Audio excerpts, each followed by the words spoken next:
What's up, comic book fans, and welcome to another episode of Comics Icons. Now, JJ, what they call me, and y'all know what time it is. If you clicked on that thumbnail, then you are here for Gang War. And this Marvel Street Level event has been up. It's been so dope, ladies and gentlemen. So we gonna get into another one today in the form of issue 2, Luke Cage Gang War. Let's get it. So when issue 2 picks up, we get Mayor Cage in his office in New York City Hall, and he's on the phone with Spider-Man. Spider-Man's asking him, hey, what else we got? And of course, Cage is telling him, we got all kinds of stuff, man. We got problems everywhere. Beyond the fires, we got pockets of looting, we got vandalism breaking out in every single borough. Meanwhile, Spider-Man's in Murray Hill listening to the call, and he tells Cage, I'll handle what I can and I'll get back with you. So back in the mayor's office, we got Mayor Cage talking on one of his officers as the officer tells him, we're losing control of the city, Mayor. Then he tells him, I've got good intel that suggests there's gonna be a run on Rikers Island. If they're successful, thousands of felons will flood the streets. It's not too late to call in the National Guard. And Luke Cage hits him with the, well, keep on fighting, good fight, Captain. Then he asks all of them to give him a second. As they all leave out of the office, while Mayor Cage can talk to his boy Danny, we get the officer noticeably frustrated. Then he says, well, if you need me, I'll be on the street fighting a good fight. Come on, everybody. So then we get the conversation between Cage and Rand. And Danny tells him, hey, man, there's something brewing in that knock. And I could tell your eyebrows start to furrow up a little bit. You know, only a partner will notice something like that. As Mayor Cage is telling Danny, hey, I'm putting a team together. I need you to stand with me, but if you do, you'll be breaking the law because we got the anti-vigilante law. But if you don't, there might not be a city left for you to fight for. So, you down? You riding with me? You know, Danny Rand is his boy, so he tells him, of course. You already knew that. Then later on, we're showing what's happening in Hudson Yards. And Danny asks Mayor Cage, who else you looking to recruit? As we get some insight into what's going on over in Hudson Yards, we see Jessica Jones, the wifey. Can't you knuckleheads read? It's after hours. She's whooping on some thugs. Then again, y'all don't look like y'all are reading tight. And then she sees more pulling up. She jumps into action for that and gets the thoroughly whooping smash. She decides to smash their truck. Knock, knock. She rips the door open, pulls the guys out, puts a whooping on them. Then she says, don't tell me they're sending in the cavalry for little old me. Now maybe I'll be outnumbered. And just then, not on my watch, her hubby shows up, suited and booted in his new outfit. She tells him, dress for the occasion, I see. Is this considered date night? So now she's sitting there watching him whoop some ass. Well, he's asking her, you approve of the costume? So she checking him out, seeing how he look in the costume and whatnot. You know, admiring her hubby, her boy toy, so to speak. Meanwhile, he's kicking some robot ass, and she's liking it. She like what she sees. She says, so although I thought we agreed that you let me dress you, I do approve. And she tells him, a city official breaking the law? It's not very original. So he takes off her mask, and he asks her, hey, I was about to ask you the same thing. I'm putting this team together so we can bring some order into the city. You know I could rock with your help. She asks, robots? As they're looking over the damage that they've done.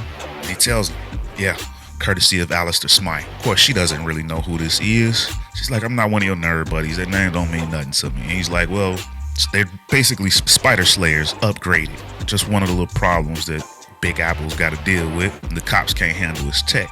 So Jessica asks, what's with the outfit? He's like, well, you know, when you violating the anti-vigilante act, you gotta have a mask on. So she asks him, who else we kicking ass with? Besides Danny, of course. He asks her, what makes you think Danny's in? Well, he is, but you act like I'm married to him instead of you. She looks at him, well, if the shoe fits. Then we go over and we get a look at Alistair Smythe and what he's working on. All my good work gone to waste. Retrofitted. These were so much more than spider slayers. As he's looking over some damaged robots. They were born to thwart Spider-Man, but have evolved to battle a larger idea. That the hero is an antiquated idea for a time long since past. It's time for the world to decide what's it going to be. Without outside interference. Unless it comes from me, of course. Then we transition over to Rikers Island, and we get a battle going between a group of thugs and some cops. As one of the officers yells out, fall back, everybody, fall back. One of his other officers tells him, Captain, where are we gonna fall back to? The prison? It's a prison break going on, and these cops are trying to stop it. And we see the one captain, and this is the same guy that was in Mayor Cage's office asking for some backup. He says, "Base, we need backup now. If they breach the perimeter, thousands of inmates will be running free." Then someone else chimes in, "There's no backup, Captain. All units are occupied." And there's a flaming car that's coming towards the captain. He says, "I just got a new patio set. Damn shame I ain't gonna be able to sit in it." And just then one of his deputies says, "Hey, Cap, what's that?" "Son, I think it's vigilantes." And we see Cage suited and booted with his squad. Cloak and Dagger, you flank left. Jess, you and I go up the gut. Danny, you take the rear. And they come into the cavalry. The superhero cavalry comes in and they start fighting these Alistair Smythe robots. And they take them down pretty easily. As Cage tells them, "All secure, Captain." And just then, the captain pulls a gun on Luke Cage. "You're under arrest," because it's the whole anti-vigilante act. But then his partner chimes in, "Hey, look, Captain, they just saved our asses." And Cage tells him, "Can't let you take us in, Captain, but I'm sure you knew that. You go on doing what you're doing, and we'll keep fighting a good fight." Same thing Mayor Cage told him. I'm sure that rings a bell for him. As he says, "Yes, sir." Then we see the group approaching Alistair Smythe's lab. As Cage tells him, "Hey, no idea what a security looks like beyond his first floor, but I bet it's pretty sophisticated. You know, Jess is ready for smashy. So she says, let's take it down." And she breaches through the door, and they see a whole freaking robot army right there. And once again, the fight is on. So Cage tells Danny, find Smythe's lab. So Danny heads upstairs, and he's looking for the lab while Jessica and Cage banter a little bit about Luke and Danny's relationship. "You guys really do make a nice couple," she says. "Are you asking me for a divorce?" He replies. "Divorce? I'm not the one in the emotional affair." Then we see her along with Cloak and Dagger fighting. As she jokes, "God, I love poking the bear." Dagger responds, "I gotta try that sometime." "Trust me, it's fun," Jessica said. Then we see Danny going up the stairs and he trips an alarm. And now we see the laser shootout. But of course, Danny's got some moves, and he does some little cartwheels and flips and gets around that laser. And he tells us, "Hey, I might not have a fist no more, but I still got them reflexes." And just then he kicks in the door to Alistair Smythe. "Daniel Rand, formerly Iron Fist, but still CEO of the Rand Corporation. Welcome to my main laboratory. Give it up, Smythe. Standing on ego will just make the beatdown worse." And just then Smythe reveals that he's still crewed up in there. He got a whole bunch of robot soldiers, so hey, this ain't going how you think it's gonna go, Mr. Rand. So Danny jumps into action, starts fighting off the robots, but they overwhelm him, take him down. Now Smythe's like, one down, four to go. Then we get back downstairs, and we see the vigilante crew finishing up their battle, and Luke realizes, hey, I should have heard from Danny by now. And Dagger tells him he went upstairs. So they all go upstairs to find him, in which case they do see him, and he's laid down at the feet of Alistair Smythe. As Smythe tells him, don't worry, you're gonna be joining him in unconscious land very, very soon. As they see all of the robots up there with him. And Cloak asks, how many of these do he have? Luke's like, man, too damn many for my taste. And then Cloak's like, let's end this, and he pulls them all into his cloak dimension. Once in there, they all get destroyed. Cloak's like, it's done. And Luke's like, yeah, see? I knew it was a reason I had you on my squad. And now they checking on Danny. Hey, we gotta get him some medical attention. Meanwhile, Jessica and Luke are focused on Alistair Smythe. This'll be over soon. I wouldn't be so certain, Smythe smirks to them as Luke chimes in. What pisses me off the most is cats like you, with all the resources in the world, taking advantage of the city when it's most vulnerable. I'm gonna personally see to it that you go away for a long time.